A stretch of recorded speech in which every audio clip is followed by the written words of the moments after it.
I never understood the need to change the name of this game. Puzzle Bobble makes so much sense. Well, if you've played Bubble Bobble, that is, and honestly, who hasn't?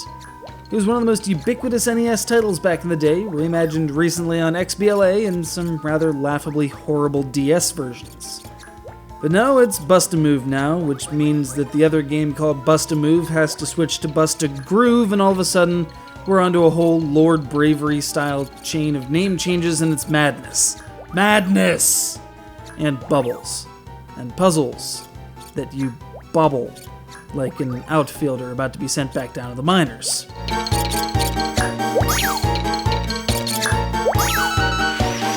Playing as either of two bubble-spitting dinosaurs or any of an array of monster-looking things, your goal is to clear the screen of bubbles by way of more bubbles. They can be removed either by getting a bunch of the same color together to detonate them directly, or by removing their means of connection to the top of the screen, thus causing any so-orphaned bubbles to drop and score exponential masses of points.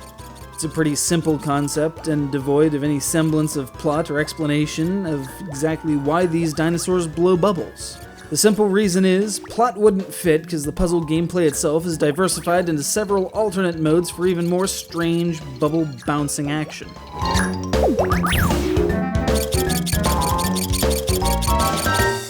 Here we have Ghost Mode, where the bubbles you shoot are insubstantial until they bounce off a wall all billiards-like.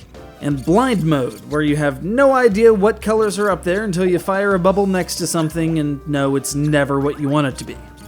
There's Running Launcher Mode, where the shooter at the bottom of the screen constantly runs back and forth, threatening motion sickness, as well as making lining up shots a royal pain in the bum.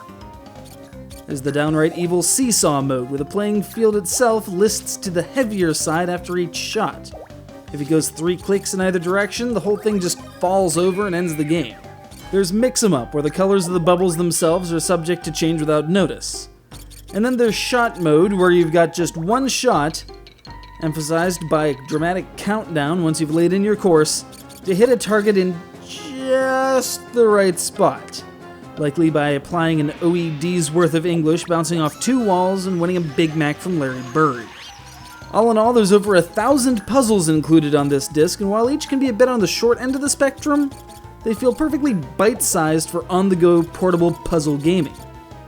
So submit to the siren song of Taito, embrace your bubble-spewing dino overlords, and grease up your shooting contraption.